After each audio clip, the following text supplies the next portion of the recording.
Naquela noite, o som da chuva parecia um disfarce.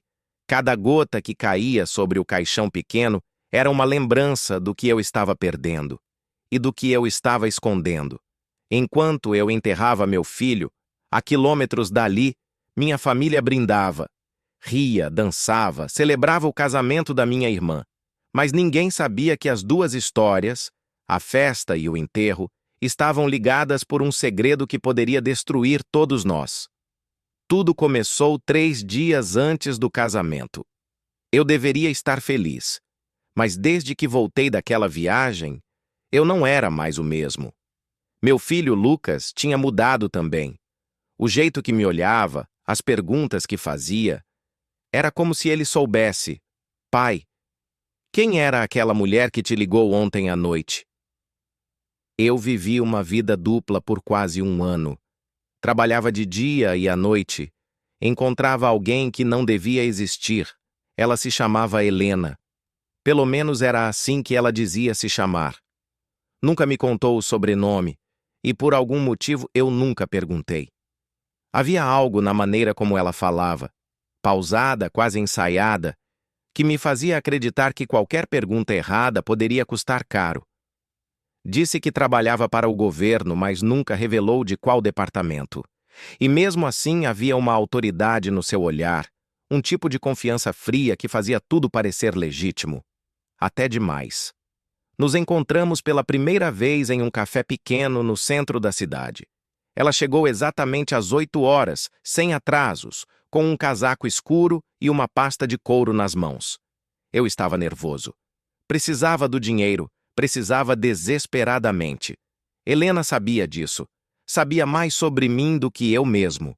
Falou o nome da minha esposa, mencionou o colégio do Lucas, citou até o valor da hipoteca da casa. Eu não sabia se aquilo era uma ameaça ou um lembrete de que ela podia me ajudar.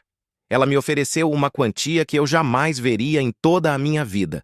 Dinheiro suficiente para mudar completamente o destino da minha família, quitar as dívidas, recomeçar em outro lugar, longe de tudo. Em troca, apenas uma entrega, uma maleta. Sem perguntas. Lembro das palavras exatas. Você só precisa levá-la até o ponto marcado. Não abra, não pergunte, apenas confie. Eu devia ter recusado naquele instante, mas o desespero é um veneno que mascara o medo. Olhei para o envelope que ela empurrou sobre a mesa. Metade do pagamento adiantado. E o peso da responsabilidade pareceu leve demais diante da fome de recomeço. Foi uma escolha arriscada. E eu aceitei. Nos dias seguintes, tudo pareceu simples. Helena me ligava com instruções curtas. Horários, rotas, nomes falsos. Eu apenas seguia. A maleta, entretanto, nunca saía de perto dela. Era como uma extensão do seu corpo. Nunca a via aberta. E a cada encontro percebia algo diferente nela. Uma tensão escondida. Um olhar por cima do ombro, como se alguém a estivesse caçando. Na noite da entrega, chovia. Ela me disse para encontrá-la na estrada velha, perto da ponte. Depois disso, tudo vai mudar, foram suas palavras. Eu saí de casa em silêncio, tentando não acordar Lucas. Mas quando cheguei ao ponto combinado, havia algo errado. O farol de um carro acendeu no escuro. Um veículo preto, sem placas. Helena apareceu do nada, jogou a maleta no banco do passageiro e gritou: "Dirige!" Eu obedeci. O carro preto veio atrás de nós. O som do motor deles era como um animal faminto. A chuva batia forte no para-brisa, e eu mal conseguia enxergar a estrada. Foi então que ouvi o barulho no banco de trás. Um som leve, como uma respiração contida. Quando olhei pelo retrovisor, meu coração parou. Lucas estava ali, encolhido, com os olhos arregalados. Ele tinha se escondido no carro. Eu jurei que ele nunca se envolveria. Mas era tarde demais. Helena olhou para trás e o viu. Seu rosto, que até então era de aço, desmoronou por um segundo. Ela gritou algo, mas o som se perdeu no rugido do motor. O carro preto nos alcançou. As luzes se misturaram à tempestade e então... o impacto. Um clarão. O mundo girou. Quando recuperei os sentidos, o carro estava virado. O vidro quebrado cortava o silêncio. Helena havia desaparecido. A maleta também? E Lucas? Lucas ainda respirava. Eu rastejei até ele, sentindo o gosto de sangue na boca. Chamei seu nome várias vezes, até que seus olhos se abriram. Ele tentou sorrir, mas não tinha força. Seu corpo tremia, e a chuva lavava o sangue que escorria por sua testa. Pai, ele sussurrou quase sem voz. Eles vão saber. Essas foram suas últimas palavras. Depois disso, o som da chuva ficou mais alto, tão alto que parecia me engolir. Eu o enterrei sozinho, sob a chuva que parecia nunca cessar. Cada pá de terra era um golpe contra mim mesmo, uma confissão muda daquilo que eu tinha feito e daquilo que eu tinha perdido. O barro se misturava ao sangue seco nas minhas mãos, e a terra encharcada engolia o pequeno corpo de Lucas como se o mundo inteiro conspirasse para apagar a prova do meu erro. A quilômetros dali, enquanto o vento arrancava as folhas das árvores e o céu chorava comigo, minha família celebrava. O som distante dos fogos de artifício atravessava a madrugada. Risadas, brindes, música. Minha irmã se casava. A felicidade dela, e de todos, era um lembrete cruel de que, para mim, a festa tinha acabado há muito tempo. Enquanto eu cavava, tentei rezar. Mas cada palavra morria antes de sair da boca. Eu não tinha mais direito a perdão. E, no fundo, sabia que Deus não escutava homens que vendem seus filhos em troca de promessas vazias.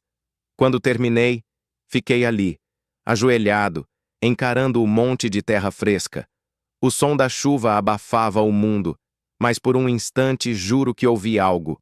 Uma batida leve, como se alguém raspasse as unhas do outro lado. Talvez fosse o vento, talvez fosse minha mente quebrando de vez. Voltei para casa com a roupa encharcada e o corpo tremendo. Não conseguia dormir. O telefone tocou às 3 da manhã. Número desconhecido. Não atendi. No dia seguinte encontrei uma mensagem no celular. Você ainda tem algo meu. Não havia nome, nem foto. Apenas aquela frase. Helena. O nome ecoou na minha cabeça como uma praga. Ela estava viva. De alguma forma, sobreviveu ao acidente. E se estava viva, queria a maleta. Mas a maleta havia sumido. Passei dias sem sair de casa, observando pela janela qualquer carro que se aproximasse. Tudo parecia suspeito. O carteiro, o vizinho, até o som do portão rangendo me fazia gelar. Eu sabia que ela voltaria. Na manhã do casamento da minha irmã, eu tentei fingir normalidade. Coloquei o terno, dei um nó frouxo na gravata e pratiquei o sorriso no espelho. Mas havia algo errado com o meu reflexo. Um olhar que eu não reconhecia. O olhar de alguém que enterrou o próprio filho e continuou respirando. Durante a cerimônia, todos choravam de alegria. Eu, de desespero contido, evitava o olhar das pessoas, temendo que enxergassem a culpa estampada na minha pele. Quando os noivos se beijaram, o salão explodiu em aplausos e por um segundo eu fechei os olhos, tentando imaginar que nada daquilo tinha acontecido. Mas a realidade sempre encontra um jeito cruel de reaparecer. Dias depois, quando minha irmã me mostrou as fotos da festa, um arrepio percorreu minha espinha. Em uma das imagens, no fundo, quase fora de foco, entre os convidados, estava ela, Helena. Sorriso. Vestida de vermelho, como se jamais tivesse desaparecido. Meu coração disparou. Eu ampliei a foto no celular e quanto mais eu olhava, mais certeza tinha. Era ela, a mesma postura, o mesmo olhar frio. E ao lado dela, um homem, rosto parcialmente coberto por sombra. Mas algo no terno dele me chamou a atenção. A gravata preta com um pequeno emblema dourado, o mesmo símbolo que eu havia visto na pasta de Helena no dia em que nos conhecemos. A maleta não era apenas dinheiro. Era poder. Era segredo. E agora eu entendia. Não tinham me usado apenas como mensageiro. Eu fui parte de algo maior, uma corrente de mentiras que agora começava a se fechar ao meu redor. Naquela noite, enquanto analisava a foto pela 100ª vez, ouvi passos no corredor. Devagar, levantei. O som era firme, compassado. Fui até a porta, abri, e não havia ninguém. Apenas um envelope no chão. Dentro dele, uma única folha. Nenhum texto, apenas uma imagem. O túmulo de Lucas. A terra estava remexida. Meu corpo congelou. Corri até o cemitério. O portão estava entreaberto, como se alguém tivesse passado por ali há pouco tempo. Quando cheguei ao túmulo, percebi que a terra realmente tinha sido mexida. Mas não havia sinais de invasão, nem pegadas, nem nada. Só um objeto sobre a cruz de madeira. A maleta. Ela estava ali, intacta, como se tivesse sido deixada de propósito. Ajoelhei-me diante dela, sem saber se abria ou fugia. O som da chuva voltou a cair, e naquele instante senti o mesmo peso daquela noite, um déjà-vu cruel.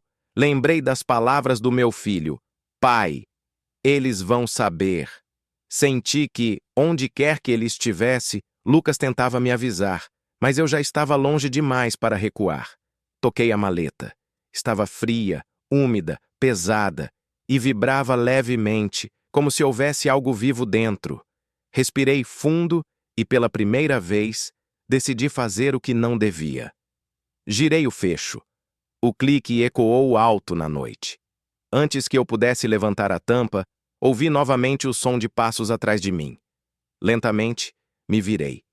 E lá estava ela.